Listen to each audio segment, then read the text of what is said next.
Per 1 minutę aš tau padėsiu nustoti jaustis pavargusiu. Tai paklauskime pirmiausiai, kodėl mes jaučiamės pavargę.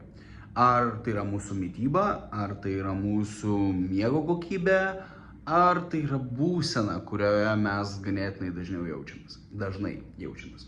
Tai pagrindinis dalykas, ką mes galime su tuo padaryti, tai pirmiausiai aktyvuoti parasimpatetinę nervų sistemą.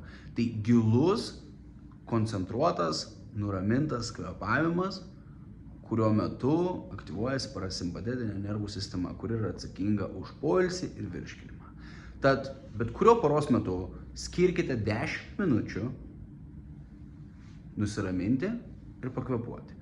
Antras dalykas, venkite cukrų. Cukrus pakelia ir numuša.